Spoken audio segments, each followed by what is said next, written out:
আচ্ছা, আমরা আজকে যে এক্সপেরিমেন্টটা করবো ওটা হচ্ছে একটা ইলেকট্রনের চার্জ ভার্সেস মাসের যে রেশিও বা এটার স্পেসিফিক চার্জও বলে, স্পেসিফিক চার্জ ডেনসিটিও বলে। এটার ভ্যালুটা আমরা বের করার চেষ্টা করবো। আচ্ছা, বের করার জন্য আমাদের যে জিনিসটা লাগবে, প্রথমে এটা হচ্ছে আমার ক্যাথোড। আমি জাস্ট সহজে বোঝার সুবিধার্থে এইভাবে আঁকছি আর কি। ক্যাথোডের মধ্যে এটা হচ্ছে আমার ফিলামেন্ট, যেটাকে আমরা হিট করবো আর কি। এই ফিলামেন্টটাকে হিট করলে কী হবে, ইলেকট্রনগুলো এনার্জেটিক অবস্থায় পৌঁছাবে এবং এটা ইমিট হবে আর কি। ইলেকট্রন ইমিট হওয়ার একটা সিচুয়েশন ক্রিয়েট হবে। আচ্ছা, ইলেকট্রনটা ইমিট হবে হচ্ছে এই হিটটা পায়, মানে এই সোর্সটার মাধ্যমে আমরা ইলেকট্রিক্যালি এই ফিলামেন্টটাকে হিট করবো, দেন ইলেকট্রন ইমিট হবে। এইবার এই যে ইলেকট্রন বিমটা ইমিট হবে বা অনেকগুলো ইলেকট্রন ইমিট হবে, ওইটাকে আমি একটা ভ্যালোসিটি দেওয়ার জন্য বা অ্যাক্সিলারেট করার জন্য আমি এখানে একটা পটেনশিয়াল ইউজ করব। এটা হচ্ছে অ্যানোড প্রান্ত, এটা হচ্ছে ক্যাথোড প্রান্ত। এই দুইটার মধ্যে আমি একটা পটেনশিয়াল অ্যাপ্লাই করব, যাতে করে ওই পটেনশিয়ালটাই একটা ওয়ার্ক করবে। এই যে আমি যদি দেখাই ফর্মুলাটা, যে এই প্রান্তের আর এই প্রান্তের মধ্যে পটেনশিয়াল ডিফারেন্স হচ্ছে বি, আর ওইটা কার উপরে অ্যাপ্লাই হচ্ছে, একটা চার্জ, যার চার্জ হচ্ছে ই। তাইলে যতটুকু ওয়ার্ক করবে ওটা হচ্ছে ইভি। এই ওয়ার্কটা পাবে হচ্ছে ইলেকট্রন কাইনেটিক এনার্জি হিসাবে হাফ এম বি স্কোয়ার। এটা হচ্ছে ইলেকট্রনের ভ্যালোসিটি, আর এটা হচ্ছে potential difference between cathode and, এটা হচ্ছে অ্যানোড, এটা হচ্ছে ক্যাথোড। ঠিক আছে, তাহলে এই ফর্মুলাটা আমাদের লাগবে প্রথমে ই বাই এমটা বের করার জন্য। এটা হচ্ছে এইখানে, এটা হচ্ছে অ্যাক্সিলারেট হয়ে এই যে এইখান দিয়ে ইলেকট্রনটা বের হবে আর কি। এটা আমি এইখানে আনছি, এই যে এই পাথে ইলেকট্রনটা মাত্র বের হয়েছে, অ্যানোড ক্যাথোড থেকে অ্যানোড হয়ে আসছে আর কি। এখন এইখানে আছে আমার দুইটা ফিল্ড, একটা হচ্ছে ইলেকট্রিক ফিল্ড, এই যে এই প্লাস থেকে মাইনাসের দিকে, আর আরেকটা হচ্ছে ম্যাগনেটিক ফিল্ড, যেটা আমি দেখাইছি যে আমার পেপারের ইনসাইডের দিকে আর কি, ম্যাগনেটিক ফিল্ডটা দেখানোর স্বার্থে। এখন এই ইলেকট্রিক ফিল্ডের উপরে একটা ফোর্স অ্যাপ্লাই করবে, কোনো একটা চার্জ যদি ইলেকট্রিক ফিল্ডে আসে তার উপরে যে ফোর্সটা হয় এটা হচ্ছে ই। আর ম্যাগনেটিক ফিল্ড যে ফোর্সটা অ্যাপ্লাই করবে এটা হচ্ছে electric force on charge electron. আর ম্যাগনেটিক ফোর্স যেটা হবে ওটা হচ্ছে E V V sine theta. এই থিটাটা কি, থিটাটা হচ্ছে ম্যাগনেটিক ফিল্ড যেই ডিরেকশন, ম্যাগনেটিক ফিল্ড যেই ডিরেকশনে কাজ করতেছে ওইটার সাথে ইলেকট্রনের যে ভ্যালোসিটি বা ওই চার্জটার যে ভ্যালোসিটি তার অ্যাঙ্গেলটা, এখানে হচ্ছে আমাদের অ্যাঙ্গেলটা 90, তাই ফোর্সটা হবে ইভিবি। এখন আমরা আমাদের এক্সপেরিমেন্টে যেটা করবো ওটা হচ্ছে এই ফোর্সটাকে অ্যাবসেন্ট করে ফেলবো। আমরা দেখবো যে কীভাবে অ্যাবসেন্ট করি, কিন্তু এটারে আমরা জিরো করে দিব, এই যে এইখানে ইলেকট্রিক ফিল্ডটা জিরো করে দিব। এটা কীভাবে করা যায় আমি বলে দিই, তারপরেও যে আমরা কী করব, এখান থেকে এইখানে ইন্টারকানেক্ট করব। এখানে আমি একটা ভোল্টেজ দিব, এখানে ইন্টারকানেক্ট করবো। তার মানে এখানে যদি 100 ভোল্ট হয়ে থাকে এক্সাম্পল স্বরূপ, এখানেও 100 ভোল্ট, তার মানে ভোল্টেজের কোনো ডিফারেন্স নাই। আর ইলেকট্রিক ফিল্ডটাই হচ্ছে আমার ভোল্টেজ ডিফারেন্স ডিভাইডেড বাই আর। এখন যদি ভোল্টেজের ডিফারেন্স না থাকে ওইখানে ইলেকট্রিক ফিল্ড হয় জিরো। তার মানে আমি এখানে ইলেকট্রিক ফিল্ডটা প্রথমে অ্যাবসেন্ট করবো, নাইলে আমরা যে এক্সপেরিমেন্ট করবো ওইটাতে করতে পারবো না, ওইভাবে সার্কুলার শেপটা পাবো না। এবার এটা অ্যাবসেন্ট হয়ে গেলে যেটা হবে, শুধু থাকবে ম্যাগনেটিক ফিল্ড। তখন ইলেকট্রনটার উপরে যে ফোর্সটা হবে ওটা হচ্ছে ই ভি বি। আর আরেকটা জিনিস বলার, ওটা হচ্ছে এটার যে ভেক্টর ফর্মটা ছিল এই ফোর্সটার, ওটা হচ্ছে e into b vector cross b vector. এবং আমরা জানি যে কোনো একটা ভেক্টর যদি দুইটা ভেক্টরের ক্রস গুণফল থেকে আসে, যে এইখানের ফোর্স ভেক্টরটা এই দুইটা ভেক্টরের ক্রস গুণফল থেকে আসছে, তাইলে এই ভেক্টরটার ডিরেকশন অবশ্যই এই দুইটা ভেক্টরের পারপেন্ডিকুলার হবে, এটার পারপেন্ডিকুলারও হবে, এটার পারপেন্ডিকুলারও হবে। তার মানে হচ্ছে ফোর্স ভেক্টরটা সবসময় এই ভেলোসিটি ভেক্টরের পারপেন্ডিকুলার হবে এবং এই যে ম্যাগনেটিক ফিল্ড আছে ওটার পারপেন্ডিকুলার হবে। আমাদের ক্ষেত্রে ভেলোসিটি ভেক্টরটা হচ্ছে এই বরাবর আছে, আর ম্যাগনেটিক ফিল্ডটা সবসময়, মানে ম্যাগনেটিক ফোর্সটা দেখা যায় হচ্ছে এই বরাবর কাজ করে আর কি, এই বরাবর অথবা এই বরাবর, আমি যেইভাবে কারেন্ট দিব ওই হিসাবে হবে আর কি। মানে এটার সাথে পারপেন্ডিকুলার হবে, আর ফিল্ড তো ইনসাইডে আছে ওটার সাথে অলরেডি পারপেন্ডিকুলার আছে, তাইলে আমি যে কার্ভটা পাবো রাফলি এরকম একটা সার্কেলের মতো পাবো। আচ্ছা, এখন আমার কথা হচ্ছে এইটা, যে এরকম একটা ফোর্স যেটা কাজ করতেছে ভ্যালোসিটির পারপেন্ডিকুলার এবং পাত্রা হইতেছে সার্কুলার, তাইলে এই ফোর্সটা কি ফোর্স হিসাবে কাজ করবে, সেন্ট্রিপেটাল ফোর্স হিসাবে। কারণ যদি সার্কুলার মোশনে মুভ করতে হয় অবশ্যই একটা ফোর্সের দরকার হয় যেটা সেন্টারের দিকে কাজ করবে, ওই ফোর্সটাই আমরা বলি সেন্ট্রিপেটাল। তাহলে এইখানে সেন্ট্রিপেটাল ফোর্সটাকে, ওটা হচ্ছে ইভিবি বা ম্যাগনেটিক ফোর্স যেটা আছে। আর আমরা জানি সেন্ট্রিপেটাল ফোর্স সমান হচ্ছে m b square divided by r. এই আরটা হচ্ছে যেই সার্কুলার পথটাতে মুভ করবে ইলেকট্রনটা তার রেডিয়াস। এইখান থেকে আমি যদি ভ্যালোসিটিটা বের করি ওইটা পাবো হচ্ছে EV R divided by M. এটা হচ্ছে আমি ভ্যালোসিটির ভ্যালুটা পাইলাম এই যে সেন্ট্রিপেটাল ফোর্স হিসাবে ম্যাগনেটিক ফোর্সকে ইকুয়েট করে আর কি। এইবার এই ভ্যালোসিটির ভ্যালুটা যদি আমি এইখানে নিয়ে বসাই দিই, এই যে এইখানে আমি e into b equals to half m b square equals to হবে হচ্ছে e square b square r by m square. ঠিক আছে, এইখান থেকে ও একটা এম ক্যান্সেল হয়ে যাবে, এইখানের একটা ই ক্যান্সেল হয়ে যাবে, তাহলে এইখানে থাকবে ই বাই এম শুধু। আর এইখানে যদি ফর্মুলাটা আমি E/m এর জন্য লিখি তাহলে এটা হবে 2 × V divided by B square R square. এখানে আমি পরিচয়টা আরেকবার বলতে চাচ্ছি, এই বিটা কী ছিল? এই বিটা ছিল ওই যে ইলেকট্রনটা অ্যাক্সিলারেট করার জন্য যে ভোল্টেজটা ইউজ করা হয়েছে, মানে ক্যাথোড এবং অ্যানোডের মধ্যে যে ভোল্টেজটা ইউজ করা হয়েছে ওই বিটা, ওইটা হচ্ছে ওই পটেনশিয়ালটা হচ্ছে ভি।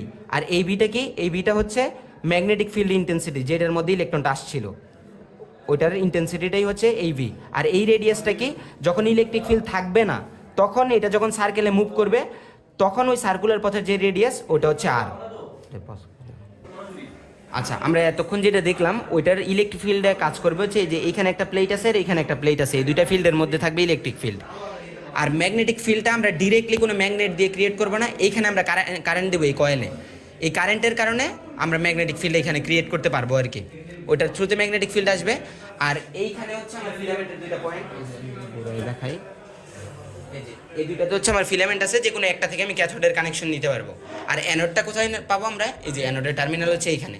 আর আমি যেই সোর্সটার থ্রুতে ফিলামেন্টটাকে হিট করবো ওটা হচ্ছে আমার এসি সোর্সটা, এই যে এটা এখানে একটা এসি সোর্স আছে যার আরএমএস ভ্যালু হচ্ছে 6 ভোল্টের কাছাকাছি আর কি। ওই ভোল্টের থ্রুতে আমি ফিলামেন্টটাকে হিট করবো যাতে করে ইলেকট্রনটা ইমিট হতে পারে। এবার যে আমি সার্কিটে চলে যাই ডিরেক্ট,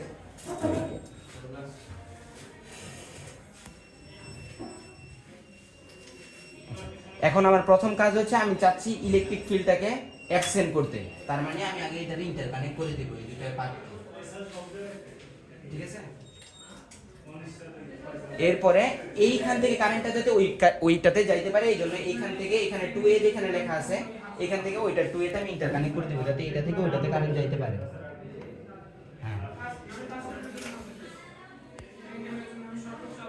এরপরে এখানে যদি আমি দেখি আমার ক্যাথোডটাকে অবশ্যই ইলেকট্রন বের করার জন্য হিট করতে হবে, এইটাকে এই সোর্সের থ্রুতে আমি হিট করব, এই যে ফিলামেন্টের এখানে ইনসার্ট করব। আর ক্যাথোড আর অ্যানোডের মধ্যে যেই ভোল্টেজটা আমি অ্যাপ্লাই করতে চাবো, ক্যাথোডে আমার ওই ভোল্টেজের এক প্রান্ত, এই যে এটার নেগেটিভটাও আমার এইখানে দিতে হবে আর কি, ক্যাথোডের মধ্যে যে কোনো একটাতে, এটাতেও দিতে পারবে এটাতেও দিতে পারবে, এটা কোনো বাধ্যবাধকতা নাই।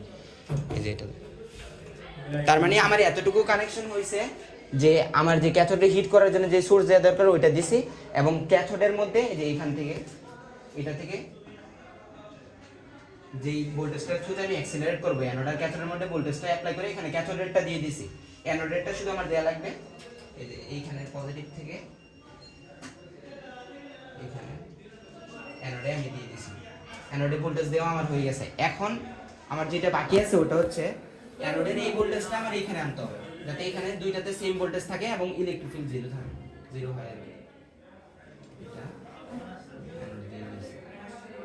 আচ্ছা, এখন আমি ম্যাগনেটিক ফিল্ডটা ক্রিয়েট করে নিই, তাহলে ম্যাগনেটিক ফিল্ডটা ক্রিয়েট করার জন্য এই সোর্স থেকে আমি এখানে কারেন্ট দেব, এটা পজিটিভ থেকে আমি এইটার পজিটিভ আনলাম 500 মিলি অ্যাম্পিয়ারে, আমাদের কারেন্টটা মোটামুটি এই রেঞ্জে থাকবে দেখে আমরা 500তে লাগাইছি। দেন এটার এক প্রান্ত থেকে নেগেটিভটা থেকে আমি এইখানে 320 দিচ্ছি,